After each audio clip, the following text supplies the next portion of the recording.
Welcome back dear student. स्वागत है आपका e lecture series business policy in strategic management. आज जो अपना टॉपिक है एंटरप्राइज रिसोर्स प्लानिंग। ईआरपी जो है एक इम्पोर्टेंट सिस्टम माना जाता है किसी भी ऑर्गेनाइजेशन के अंदर। जो डिफरेंट रिसोर्सेज होते हैं उनकी प्लानिंग करना, उनका यूटिलाइजेशन करना हम ईआरपी के अंदर पढ़ते हैं। तो सबसे पहले हम ये बात करेंगे कि एंटरप्राइज रिसोर्स प्लानिंग होता क्या है। Enterprise resourcing planning is a defined as a ability to deliver a integrated suite of business application. ERP tools share a common process and data model covering broad and deep operational end-to-end process such as those found in finance, HR, distribution, manufacturing, service and supply chain. ये जो मैंने आपको definition बताई है ये बता रही है कि ERP जो है डिफरेंट एरिया के अंदर आप ले सकते हैं, चाहे वो फाइनेंस का एरिया हो, चाहे वो HR का हो, चाहे डिस्ट्रीब्यूशन का हो, चाहे मैन्युफैक्चरिंग का हो, चाहे सर्विस का हो, चाहे सप्लाई चेन का हो।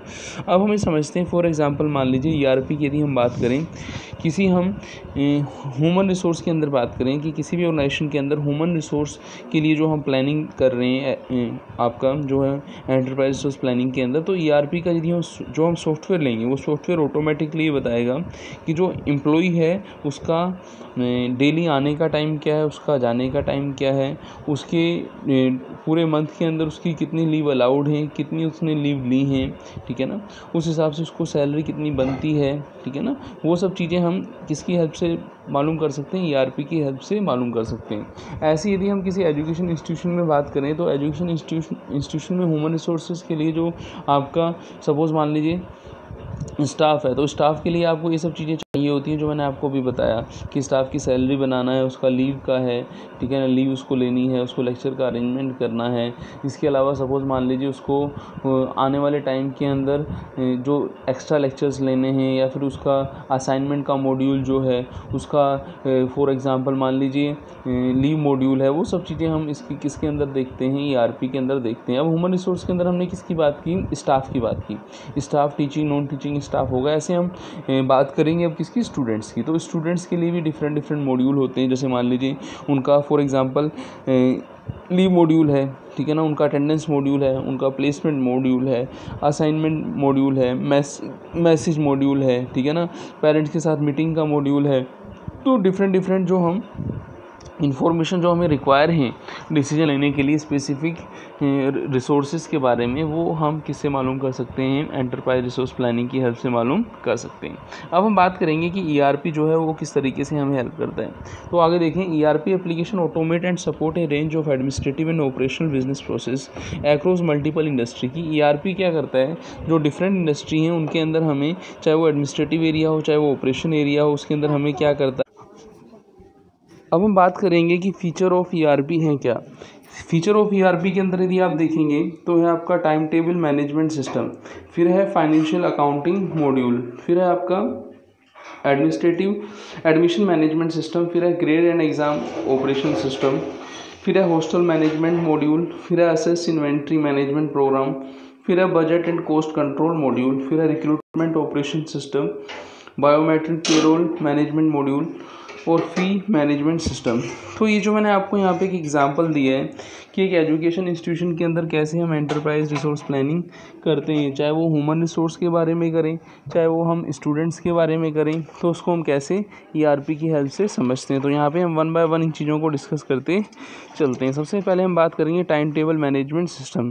किसी भी ऑर्गेनाइजेशन के अंदर आपको पता है एजुकेशन इंस्टीट्यूशन में टाइम टेबल का एक इंपॉर्टेंट रोल रहता है कि सारी क्लासेस टाइम पर हैं या फिर नहीं हैं, हर टीचर्स के पर डे सब्जेक्ट जितने लेक्चर आने चाहिए वो हो रहे हैं या फिर नहीं हो रहे हैं। यदि किसी लेक्चर का किसी वीक में कमी रहती है तो उस लेक्चर को दूसरे लेक्चर के साथ अरेंज हो पा रहा है या फिर नहीं हो पा रहा है। तो ये सब चीज़ें हम किसके अंदर देखते हैं, टाइम टेबल मॉड्यूल के अंदर देखते हैं। फिर फाइनेंशियल अकाउंटिंग मॉड्यूल के अंदर ये देखेंगे कि जो अपना फाइनेंशियल अकाउंटिंग मतलब ये हुआ कि जो स्टूडेंट्स के लिए हमने अकाउंटिंग की है, अकाउंटिंग हो सकता है कि स्टूडेंट्स की फ़ीस डिपॉजिट्स के बारे में हो, ठीक है ना, उसकी ट्यूशन फ़ीस है, हॉस्टल फ़ीस है, उन सब चीज़ों को सेपरेटली हम देखते हैं।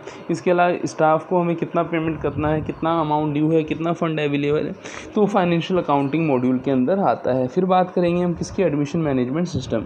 एडमिशन मैनेजमेंट सिस्टम के अंदर हम ये देखते हैं कि जो अब हमारे रजिस्ट्रेशन हो रहे हैं, कभी कभी हो सकता है जैसे कोविड-19 के कारण हमने सारे रजिस्ट्रेशन ऑनलाइन रखे हों, तो ऑनलाइन हमारे कितने रजिस्ट्रेशन हुए, ऑफलाइन कितने रजिस्ट्रेशन हुए, ऑनलाइन की कितनी फ़ीस आई है, ऑफलाइन की कितनी फ़ीस आई है, ठीक है ना। रजिस्ट्रेशन के रिगार्डिंग हमने कुछ रिसिट्स जो इशू किए हैं या फिर नहीं किए हैं। रजिस्ट्रेशन के बाद सक्सेसफुली जो पेरेंट्स हैं उनको सक्सेसफुली एडमिशन का मैसेज मिल रहा है यदि ऑनलाइन रजिस्ट्रेशन है, तो वो सब चीज़ें हम एडमिशन मैनेजमेंट सिस्टम के अंदर देखते हैं। तो एप्लीकेंट को शॉर्ट लिस्ट करना, ठीक है ना, एडमिशन की जो प्रोसेस है वो बताना, वो सब आपके एडमिशन मैनेजमेंट सिस्टम के अंदर आती है।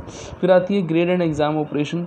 जैसे कि आपको पता है कि स्टूडेंट की परफॉर्मेंस हम किससे देखते हैं, उसके एग्जामिनेशन से। चाहे ऑनलाइन हो, चाहे ऑफलाइन हो, चाहे आपका असाइनमेंट हो, चाहे यूनिट टेस्ट हो, चाहे आपका मिड टर्म हो, चाहे फाइनल एग्ज़ाम हो, तो उसका जो रिपोर्ट कार्ड है वो हमें ईच एंड एवरी एक्टिविटी का रिपोर्ट कार्ड बनाना है और उसको क्या करना है, उसको सेंड करना है उसके पेरेंट्स के पास।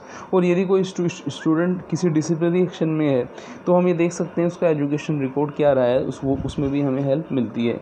फिर हम बात करेंगे हॉस्टल मैनेजमेंट मॉड्यूल। थोड़ी देर पहले मैंने आपको बताया था कि जैसे कुछ डे स्कॉलर रहते हैं उनसे हम फीस लेते हैं, ऐसे आपके हॉस्टल मैनेजमेंट मॉड्यूल के अंदर वो बंदे जो आपके कॉलेज या स्कूल प्रीमाइसेस के अंदर रहते हैं उन्होंने हॉस्टल की फैसिलिटी ले रखी है, तो हम ये देखेंगे कि उनका रूम जो है किस तरीके का रूम है, 2 शेयरिंग है, 3 शेयरिंग है, ठीक है ना।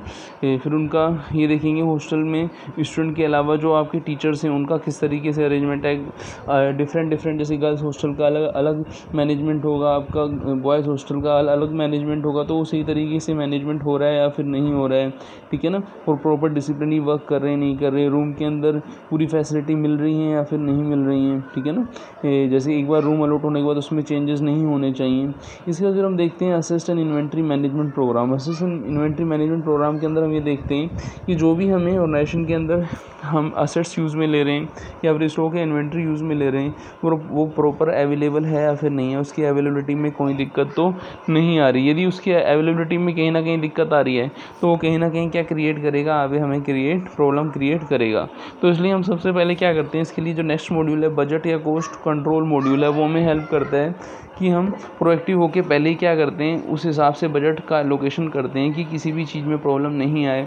जैसे इन्वेंट्री कंट्रोल की बहुत सारी टेक्निक है, economic order quantity, reorder level है आपका, minimum level, maximum level, danger level, आपका सेफ्टी स्टॉक लेवल, वो सब बजटरी कंट्रोल के अंदर डिफरेंट कंट्रोल रेशो की बजट की हेल्प से हम करते हैं।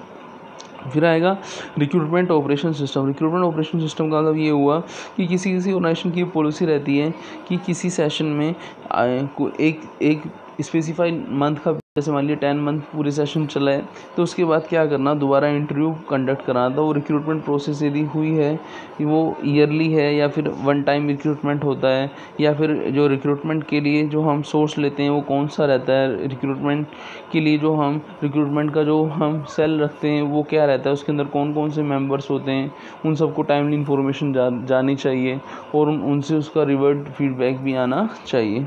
फिर बायोमेट्रिक पेरोल हमने पहले ही पढ़ा था कि किसी एम्प्लॉई की क्या सैलरी है, ठीक है ना, मंथली उसकी सैलरी कब होगी, लीव लेने के बाद या उसकी डिडक्शन है, तो उन सब का पेरोल के अंदर मैनेजमेंट होता है। फिर फ़ी मैनेजमेंट सिस्टम हमने बात ही की थी कि जो स्टूडेंट फ़ीस जमा कराते हैं, हो सकता है आपके क्वार्टरली कराते हो, सेमेस्टर के केस में हाफ ईयरली कराते हो, तो डिफरेंट फ़ीस, चाहे वो ट्यूशन फ़ीस हो आपकी, चाहे वो लैब फ़ीस हो, चाहे वो बस फ़ीस हो, उन सब का हम ये देखते हैं कि प्रॉपरली पेमेंट हो रहा है या फिर नहीं हो रहा है। यदि नहीं हो रहा है तो उसको हम कंट्रोल भी करते हैं। अब आपने ये जो चीज़ें आपने पढ़ी हैं, आपने देखा कि एक एजुकेशन इंस्टीट्यूशन में ये सब चीज़ें जो हम पढ़ी हैं, इस तरीके की प्रॉब्लम हमारे सामने आ सकती हैं, लेकिन एंटरप्राइज रिसोर्स प्लानिंग के अंदर इन प्रॉब्लमों को हम प्रोएक्टिव होकर हैंडल कर लेते हैं। तो हम ईआरपी के बेनिफिट्स देखें तो कहीं ना कहीं ईआरपी की कुछ बेनिफिट हमारे सामने आ रही हैं। Education institute around the globe are quite and busy while trying to pre-organize their management system. Those of them who have already started using ERP system have experienced a rise in effectiveness, productivity and proficiency of administration. कि यदि हम ERP को use लेते हैं तो ERP से कहीं ना कहीं हमारी इफेक्टिवनेस, प्रोडक्टिविटी और प्रोफिशेंसी क्या होती है, इंक्रीज होती है। फिर भी हम बात करें with the use of ERP system your institute capable of. यदि आप किसी एजुकेशन इंस्टीट्यूशन में और ERP के आपने इन पॉइंटों को कंसिडर कर लिया तो कहीं ना कहीं वो हेल्प करेगा इम्प्रूविंग द ऑर्गेनाइजेशन के टीचर्स हैं, स्टूडेंट्स हैं, जो उनको क्या करेगा इम्प्रूवमेंट करने में हेल्प करेगा, सिस्टमेटाइज करेगा वेरियस एजुकेशन प्रोसेस को, सिंप्लीफाई करेगा स्टूडेंट्स के मैनेजमेंट को, और रेनफोर्सिंग रिलेशनशिप रखेगा पेरेंट्स के अंदर और जो मैनेजमेंट है स्टेक होल्डर्स हैं उनके अंदर, रेड्यूस करेगा एक्सपेंसेस को क्योंकि सेव करेगा टाइम को, कॉस्ट को इस तरीके से, और ऑर्गेनाइज करेगा जो डेटा हमें चाहिए जिनके बेस पर हम डिसीजन मेकिंग करते हैं। तो ये सब चीज़ें हमने ERP के अंदर पढ़ी हैं। मिलते हैं नेक्स्ट लेक्चर में। थैंक्स।